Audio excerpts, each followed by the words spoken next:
A very warm welcome to you all in my YouTube channel DPS Tutorial Classes. This is Divya and you are at the right place if you want to know about the physics of class 10th. If you like this video then please hit the bell icon and subscribe to my YouTube channel. Class 10th में हम लोग जो second chapter study कर रहे थे that was lenses और आज इसका सेकेंड पार्ट हम लोग स्टडी करते हैं। लास्ट की क्लासेस में हमने लेंसेज के बारे में जाना कि बेसिकली लेंसेज होते क्या हैं, कितने टाइप्स के हमारे लेंसेज होते हैं। हमने दो टाइप्स के लेंसेज के बारे में स्टडी किया, concave and convex lenses.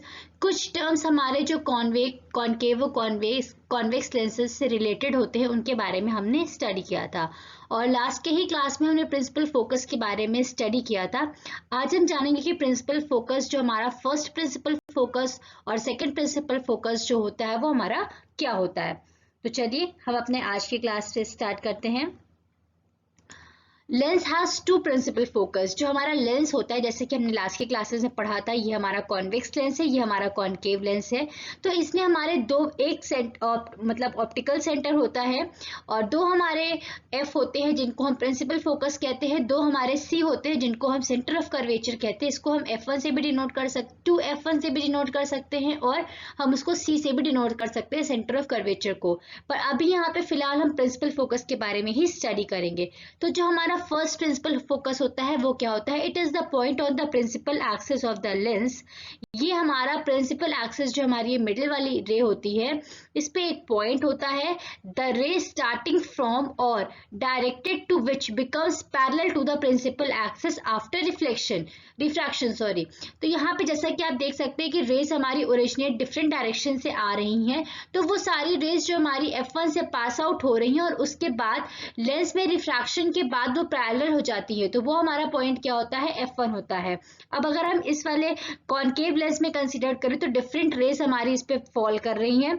Fall करने के बाद यहाँ पे रिफ्रैक्शन की प्रोसेस हो रही है, तो अगर इन रेज को हम जैसे कि एक्सटेंड करते हैं तो हमें एज इफ फील होता है कि ये रेज कहाँ से आ रही हैं? इस पॉइंट से F1 से आ रही हैं और रिफ्रैक्शन के बाद ये क्या हो रही है? प्रिंसिपल एक्सिस के पैरेलल हुई जा रही हैं। तो सिंपली यही कहने का मतलब है कि फर्स्ट प्रिंसिपल फोकस हमारा वो फोकस होता है जहां से, जिस फोकस से पॉइंट से रेस हमारी ओरिजिनेट होने के बाद या तो हमें एज ए फील हो कि वहां से रे ओरिजिनेट हो रही हैं, ओरिजिनेट होने के बाद रिफ्रैक्शन होता है और रिफ्रैक्शन के बाद वो प्रिंसिपल एक्सिस के पैरेलल हो जाती हैं।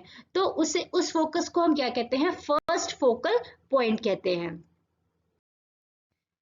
नेक्स्ट आता है हमारा second principal focus. Second principal focus में इसमें जस्ट उल्टा हो जाता है। अब इसमें क्या होता है कि जो भी रेज हमारी प्रिंसिपल उसमें क्या होता है, फोकस से पास आउट हो रही हैं या एज ए फील हो रहा है कि फोकस से ओरिजिनेट हो रही हैं और रिफ्रैक्शन के बाद हमारी पैरेलल हो रही हैं। और इस वाले केस में क्या होता है, पहले ही हमारी पैरेलल प्रिंसिपल एक्सिस की हो रही हैं और उसके बाद जब रिफ्रैक्शन की प्रोसेस होती है तो वो एक साथ कहाँ पे आके मीट करती हैं? फोकस पे आके मीट करती हैं। यही हमारा कॉन्वेक्स लेंस में भी है और यही हमारा कॉनकेव लेंस में भी है। यहाँ पे जैसा कि हम देख सकते हैं उस वाले में फर्स्ट प्रिंसिपल फोकस में डिफरेंट रेज जो आ रही थी वो डिफरेंट डायरेक्शन से आ रही थी। यहाँ ये पैरेलल रेज आ रही हैं और आने के बाद जब रिफ्रैक्शन हो रही है तो मतलब डिफरेंट डायरेक्शंस में रिफ्रैक्ट हो ही जा रही हैं और जब हम वापस इसको मीट करते हैं तो ये कहाँ मीट होती हैं? फोकस पे मीट होती है। तो ये हमारे जो दोनों फोकस हो जाएंगे वो कैसे हो जाएंगे? Second principal focus. It is the point on the principal axis at which the rays coming parallel to the principal axis, इसमें parallel आ रही हैं, converges on the one side of the lens convex। ये convex lens है, इसमें एक side में आके converge हो जाती हैं और appears to meet on the same side of the lens concave after refraction from the lens. और कॉनकेव वाले लेंस में जब हम इसको एक्सटेंड करते हैं तो ये इसी साइड में यहाँ पे आके एज इफ हमें फील होता है कि यहाँ पे ये मीट कर रही हैं, यहाँ पे ये कन्वर्ज कर रही हैं। तो ये हमारा कैसा प्रिंसिपल फोकस हो जाएगा? Second principal focus. सिंपली दो चीज याद रखनी है कि फर्स्ट प्रिंसिपल फोकस में डिफरेंट डायरेक्शन से रेस आती हैं और रिफ्रैक्शन के बाद फोकस पे वो नहीं, सेकंड जो फर्स्ट वाला था हमारा, फर्स्ट वाले में फोकस से ओरिजिनेट करती हैं या फिर हमें एज इफ फील होता है कि फोकस से आ रही हैं और प्रिंसिपल एक्सिस के रिफ्रैक्शन के बाद वो प्रिंसिपल एक्सिस के पैरेलल हो जाती हैं। और सेकंड वाले केस में क्या होता है कि प्रिंसिपल एक्सिस के पैरेलल होती हैं और रिफ्रैक्शन के बाद फोकस पे हमारी मीट करती हैं या हमें फील होता है कि एज इफ हमारी फोकस पे मीट कर रही। तो ये हमारा हो गया first principal focus and second principal focus. इसके बाद हमारा आता है laws for the formation of image by the lens. जैसा कि हमने जब इमेज फॉर्मेशन मिरर में स्टडी किया था तो उसको स्टडी करने से पहले हमने कुछ लॉस पढ़े थे, वैसे ही हमारे 3 लॉस लेंसेज में भी होते हैं जिनको हम इनकी इमेज फॉर्मेशन स्टडी करने से पहले स्टडी करेंगे क्योंकि ये बहुत इंपॉर्टेंट है। इन्हीं हमारे जो रूल्स हैं, जो लॉस फॉर इमेज फॉर्मेशन है, इन्हीं से हमारी जितनी भी इमेज फॉर्मेशन लेंसेज की होती हैं सब इन्हीं रूल पर डिपेंडेंट होती हैं। तो इसलिए हमारे ये लॉस बहुत इंपॉर्टेंट है, आप इन्हें ध्यान से पढ़िए। Rays which are parallel to the principal axis after diffraction will pass through the principal focus in case of convex lens and will appear to be coming from the principal focus in case of concave lens।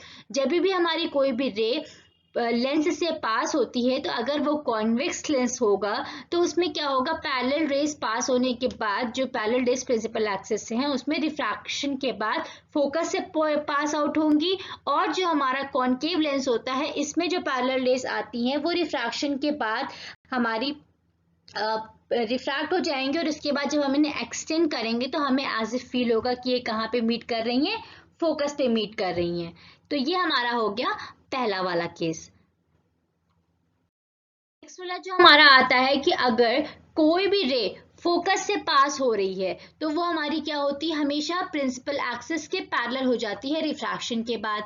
यही चीज इसमें लिखा हुआ है कि rays passing through और directed to the focus will emerges parallel to the principal axis. इसमें क्या आप देख सकते हैं कि रेज जो हमारी फोकस से पास हो रही हैं इसके बाद ये रिफ्रैक्शन के बाद प्रिंसिपल एक्सिस के पैरेलल हो जाती हैं। तो ये हमारा सेकेंड हो गया। अगर पैरेलल होंगी पहले केस में प्रिंसिपल एक्सिस से तो वो फोकस से पास होंगी रिफ्रैक्शन के बाद, और अगर फोकस से वो स्टार्टिंग में पास आउट हो रही है तो रिफ्रैक्शन के बाद क्या हो जाएगा, प्रिंसिपल एक्सिस के पैरेलल हो जाएंगी। ये हमारा सेकंड हो गया।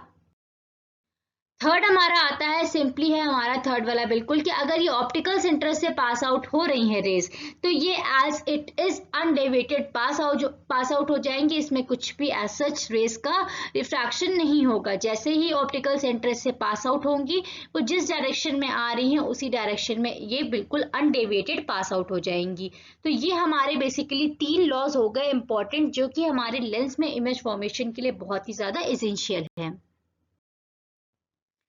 इसके बाद हम स्टडी करेंगे कि हमारी कितनी टाइप्स की इमेजेस होती हैं। बेसिकली हमारी 2 इमेजेस होती हैं बट इसमें हम लोग 4 पढ़ेंगे, उसमें कुछ है नहीं। फर्स्ट हमारा जो होता है, हमने real image, virtual image mirror के केस में भी स्टडी किया था, और एक हमारी अपराइट इमेज होती है उसको भी हम अभी पढ़ेंगे, जो हमारी हमने मिरर के केस में इरेक्ट और इन्वर्टेड इमेज पढ़ा था, वही चीज है हमारा। सबसे पहले हम देखते हैं रियल इमेज क्या होता है। The image which is actually formed by the light rays converging or crossing each other. This image is always formed on the side which is opposite to the incident ray side.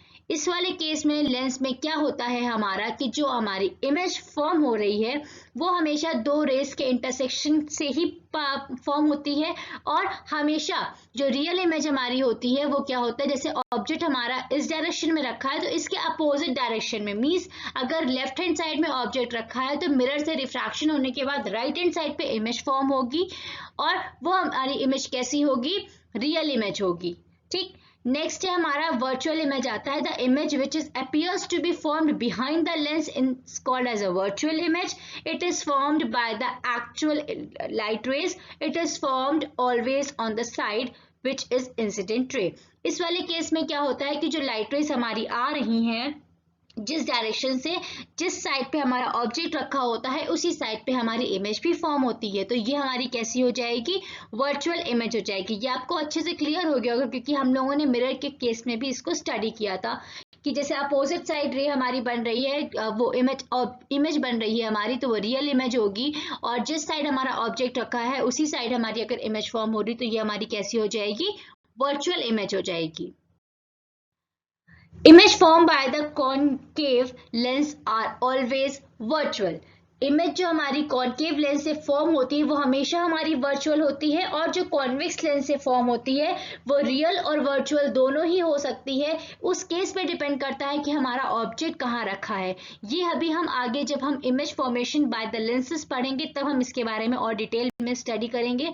और एक हमारी upright image होती है, एक हमारी inverted image होती है। Upright image basically वो इमेज होती है जो कि प्रिंसिपल एक्सिस से अबव फॉर्म होती है, और इन्वर्टेड इमेज हमारी वो इमेज होती है जो कि प्रिंसिपल एक्सिस के डाउनवर्ड फॉर्म होती है। वही चीज इसमें लिखा हुआ है, when the image is erect, जैसा कि हमने मिरर में पढ़ा था, that is similar to the object, it is upright image. This type of image is formed above the principal axis. जो इमेज प्रिंसिपल एक्सिस के अबव फॉर्म हो रही है वो हमारी अपराइट इमेज है, या इरेक्ट भी हम कह सकते हैं। और इन्वर्टेड इमेज हमारी वो इमेज होती है when the image is vertically opposite to the object. This type of image is formed below the principal axis. और जब भी हमारी किसी भी केस में प्रिंसिपल एक्सिस से बिलो इमेज फॉर्म हो रही है तो वो हमारी कैसी होती है, इन्वर्टेड इमेज होती है। तो ये हमारा हो गया टाइप्स ऑफ इमेज के बारे में। आज की हमारी क्लास में बस इतना ही था। हमने फर्स्ट प्रिंसिपल फोकस और सेकंड प्रिंसिपल फोकस के बारे में स्टडी किया।